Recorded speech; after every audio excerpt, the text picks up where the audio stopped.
81 riots were not anything planned, but it was spontaneous. In Handsworth, it took place in Handsworth. It was after Liverpool and Brixton, those areas. It was sort of the carbon copy of those riots. And it happened on, I remember, I was in Handsworth, 10th or 11th July. I remember because you, Jito and Mindy went to India on 12th July 1981. And not only me, some other comrades from the Indian Work Association. And they were looting from the shops. Much more attention was looting from the shop, booze, but it was expression of anger from the young people in Handsworth. Police superintendent was his name David Babb. He was on there. Police tried to control, but it didn't. The riots in Handsworth, they died down by 11 p.m. and police took control of the streets. And there was nothing sort of planning or that. But 1985 riots, then there was the community organization having the experience of 1981 riots. They had links and very immediately established British Home Secretary Douglas Hurd. He visited the area, particularly Lozells. He came to Handsworth. He didn't go in the Shahid Udham Singh Welfare Trust. They planned that he will visit the organization, but he didn't come. But he walked on Soho Road, Lozells, and whatever he seen, reported, and then community organization made representation on the attitude of the police and their response about the riots, that black people have made victims of these riots rather than they are being oppressed by the state, by the white organization, and by the police particularly. And as a result of that, Birmingham City Council, they allocated land for Muhammad Ali Center in Hockley, and that was as a result of that. And Birmingham City Council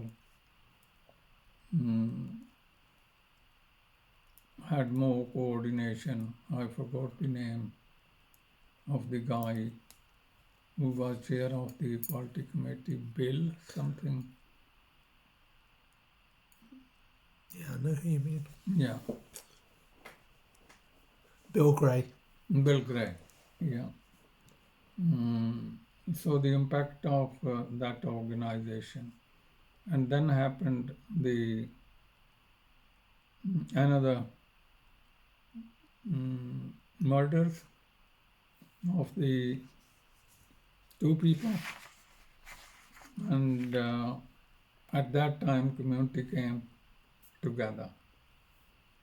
Community means Asians, which is Pakistani, Indians, Afro-Caribbean, Pakistani, Bangladeshi, and there was a very large march in Lozells, and Comrade Shinda, Comrade Shira, Binny Brown, and some others, Maurice Andrews. Morris Andrew, Celesta, yeah, they carried the wreath of flowers, and the pub Villa Cross was the hole of the racist, and they stood around and made their representation and laid the wreath over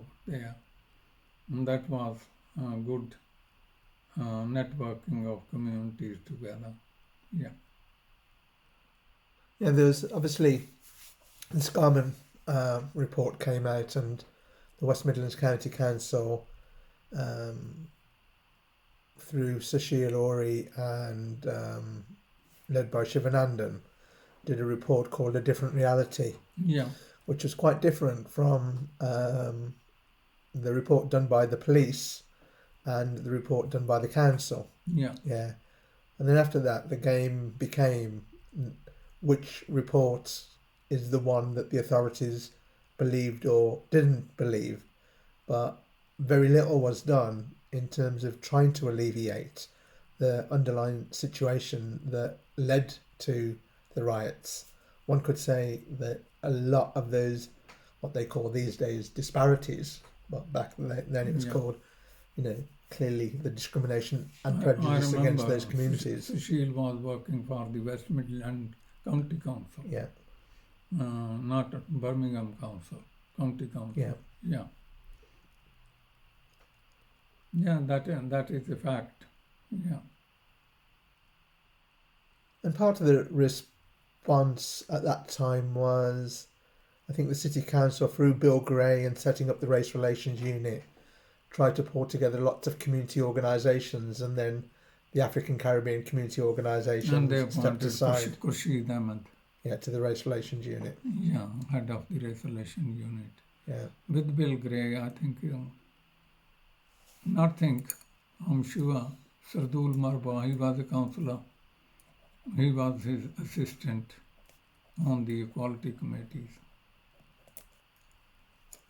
And Dick Noel, he was the leader of the city council for a long time.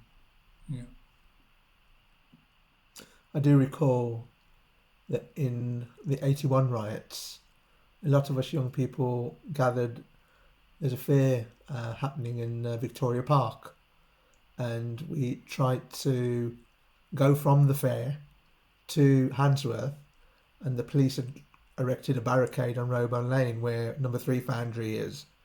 So Number 3. yeah, there was lots of bottles and bricks and things thrown, and we were given chase, and a lot of us ran down the side of the canal over to Brass House Lane. Yeah. And then we returned, and then there was rumours that the Gurdwara on Smethwick High Street, Guru Nanak Gurdwara, was going to be attacked. Mm-hmm. So a lot of us, 3 or 4 of us, stayed most of the night there, and the party there had filled the old milk bottles with petrol. Yeah. And just had like tissue on top just in case they was attacked, because there was the side building with the metal staircase that used to be there. So we told them that they're going to blow themselves up, and that this is how you should properly sort of do it. And I think the following morning we had petrol fume inhalation, and ended up going to A&E, and then obviously later that day I went off to India. So that was our story. Yeah. But during that period, Barrow and Cadbury Trust also gave a lot of money in terms of initiatives, and some of us youngsters had organised a concert at the Birmingham headquarters with a couple of reggae groups. Yeah. Birmingham canteen. the Birmingham canteen Yeah. through your good offices. Yeah. All right.